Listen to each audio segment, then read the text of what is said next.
Welcome to Tech It Up with Jessica Lee. I have the Senior Director of Customer Success from Mite, Chris Fortuna. How are you, Chris? I'm great. Thank you so much for having me. Yes, love to have you here to learn more about what's going on with Mite, because Mite has been around 40 years, but it has some acquisitions like ShoreTel, and now it's got the cloud offering. So there's a lot of exciting things.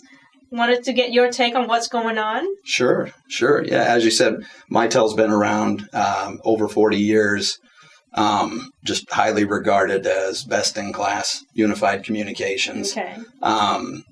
And with this shift now to unified communications as a service, certainly Mitel was playing there. You mentioned the acquisition of ShoreTel, and that really shored up their strength and their position in unified communications as a service. And that's where I live and breathe. That's right. Customer success is such a key, critical component of the subscription model. Yes. And so we've made some heavy investments in this area. Okay. With the shift to the cloud, you probably are seeing different expectations from the customers. How do you address and make sure they have this excellent customer experience? Yeah. It's we'll find out in the onboarding discovery process where they're coming from. So traditionally, customers have a lot of premise equipment.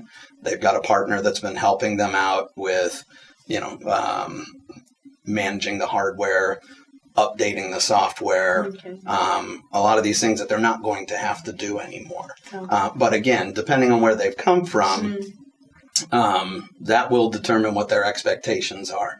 So we understand that during the onboarding discovery, and ultimately we want to make sure that we meet every customer expectation along the way to make that as seamless as a transition as possible. Right.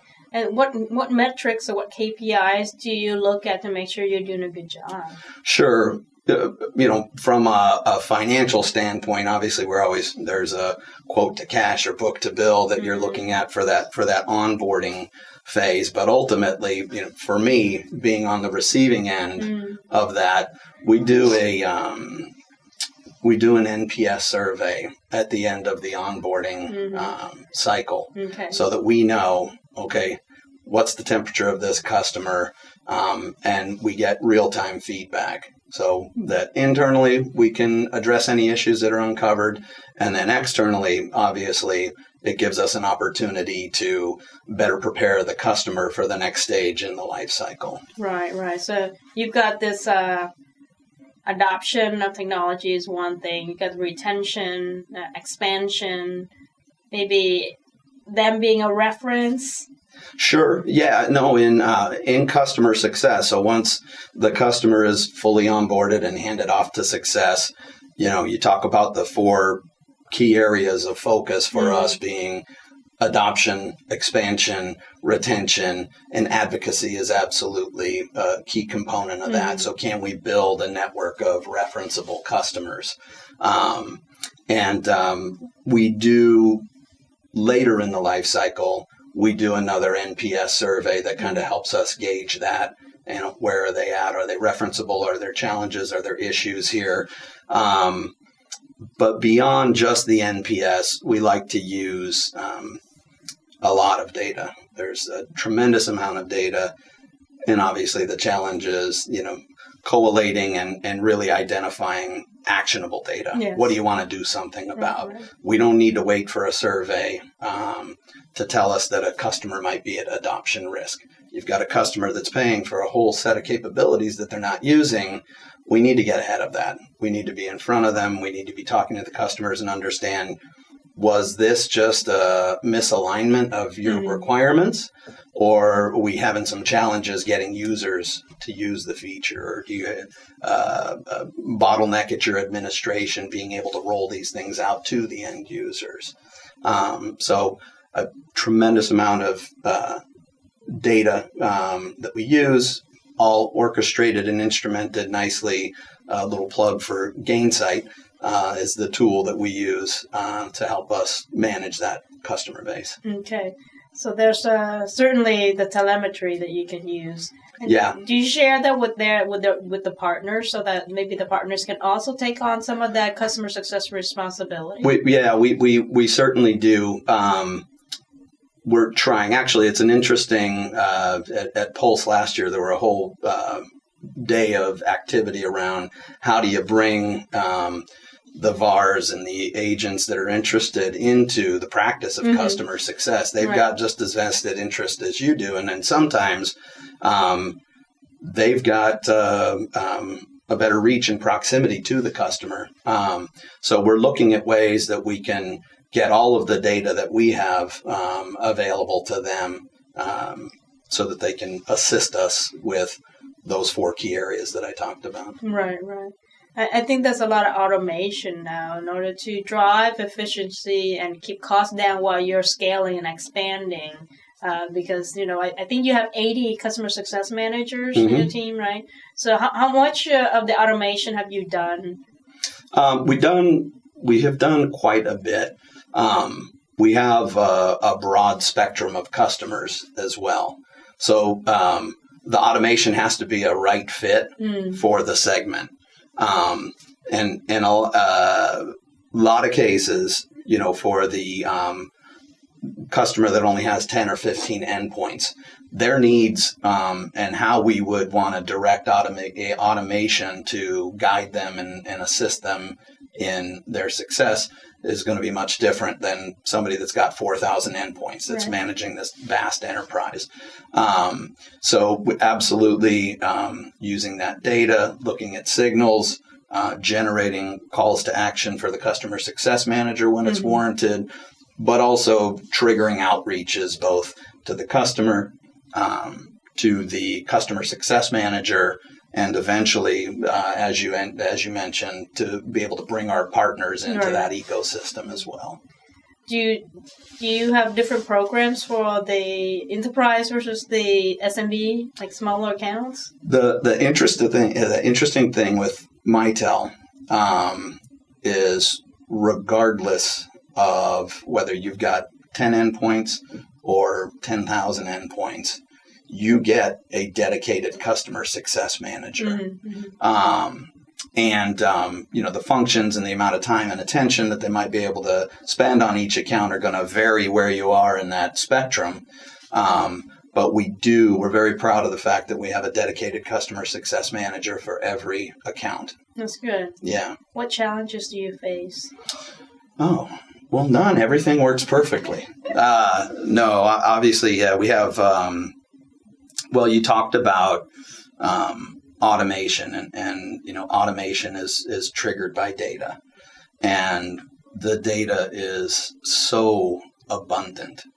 So sorting through that to really identify what is actionable, what is something that you really want to do something about.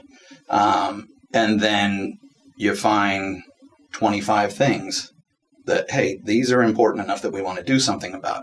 How do we prioritize them?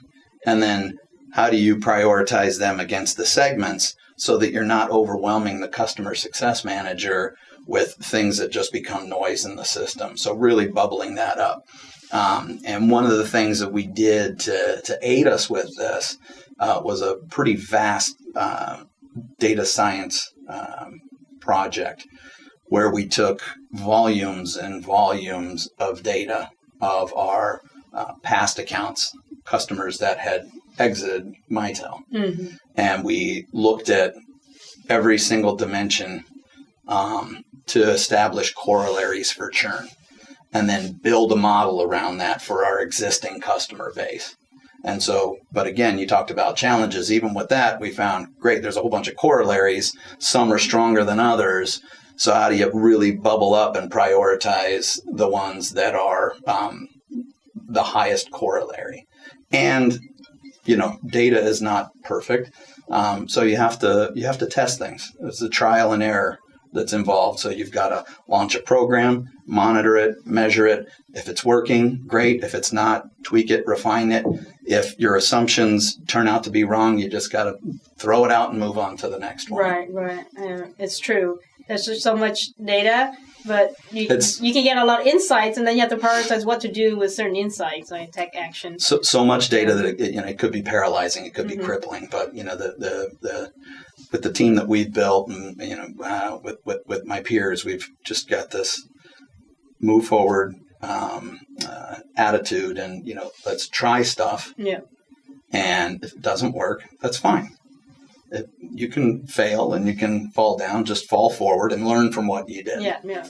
Go on to the next thing. I think one of the areas I find people have challenges a lot is to do with the migration. Technology is changing so fast. And so, how do you help customer through that transition of migrating to or upgrading? Sure. The beauty of Connect, and really the promise of software as a service and cloud delivery, is that you really don't need, as a customer, you don't have to manage that, and you don't have to worry about it. You don't have to plan, a weekend where you're going to go and upgrade your PBX. You just walk in Monday morning, or maybe Wednesday morning, or maybe Friday afternoon, new features show up, and they're unintrusive. They're not disruptive to the end user. They're, ideally going to be intuitive, easy to use, and self-explanatory. That's really the promise of the technology. So going with UCaaS, you really are effectively taking upgrading and change management out of your the realm of IT. You don't need to do that anymore. Okay. You talked about migration, so there's a variety of migration. So Mitel has a huge premise install base. We'd love to get all of those folks migrated over to UCaaS solution, Connect. But that is a challenge, and much like the onboarding conversation, we just have to treat it. We have to understand where they're coming from in order to deliver the best seamless experience for them to get to the new thing. I think one of the ways that I've seen companies like VMware, they have a decision-making tree where people who are looking to migrate can go in and put in answers to some of these questions about their migration. And it comes out with a lot of knowledge, product knowledge information to help them through the migration planning, what they need to do, what they need to read, and how long it would take. So I think self-serve content can also help address some of these educational gaps. Yeah, absolutely. We have similar, sort of that decision tree, and internally we use that as a tool. So the project managers that are dealing with the onboarding they have these tools to guide them and make this the most efficient process as possible. And what we've been doing and investing in heavily, just with a safe water or safe harbor statement around any roadmap stuff. What you will see in our onboarding experience is exactly just that, where a customer can go in and, if it's not a terribly complex deployment, they could have dial tone and a phone number and a soft phone and an auto attendant within 15 minutes, and it will be up and running and live and active. But to build those tools that you talked about, put those in a customer-facing portal where it public. It's exactly where it's really intuitive and easy to get through that onboarding process. But I think it should help with customer support, customer success, in that the more content you can offer and guide them to get the content, then they will find the information without having to put in a ticket for service or having to deal with, customer success time. We've I have a extensive background in support as well, and knowledge management.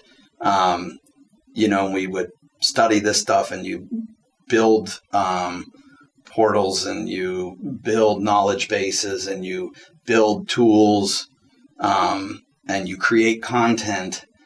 And then you get people in a room, and one of the first things they always do is go to Google to search it. If they can't figure it out, that's the key. If they can't figure it out. Mm-hmm. So the best thing that you can do is just make it intuitive. In the UI of the customer that's sitting there in front of them, just make it self-explanatory. Whether that's, and telecommunications is complex. So, whether it's tooltips, whether it's hoverovers, whether it's a guided navigation through the setup, that's the goal. That's really the end game. Yes. I think people are trying to put in even like artificial intelligence to have that virtual assistant be more and more intelligent and be able to provide the content that prospect is searching. Yeah, absolutely. Chris, what is exciting ahead for you then?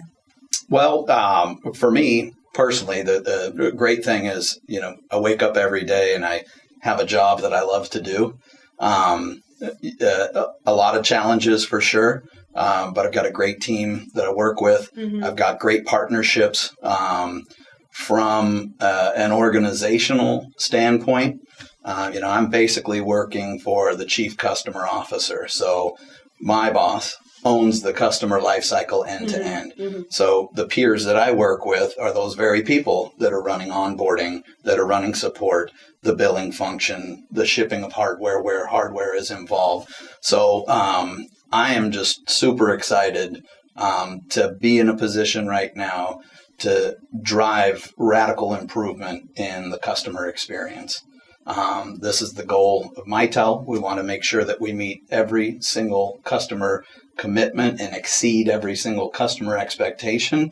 And so I'm just very charged up about where we are in the market and where I am personally at Mite. Excellent. So I know the UCaaS market is huge. Sure. There's a lot of players, but everyone is winning because the market is huge. Sure. Sure, the market's huge. But ultimately, it's going to come down to the user experience. Mm-hmm. And so whoever can do that the best and make sure that their customers are capturing value and delivering on their outcomes as quickly as possible will be the winner here. Well, Chris, it's been a pleasure to talk with you. Thanks for sharing your thoughts on the industry. Thank you so much for having me. It's been a great time. There you have it, folks. Take it up with Jessica Lee, Chris Fortuna from Mite.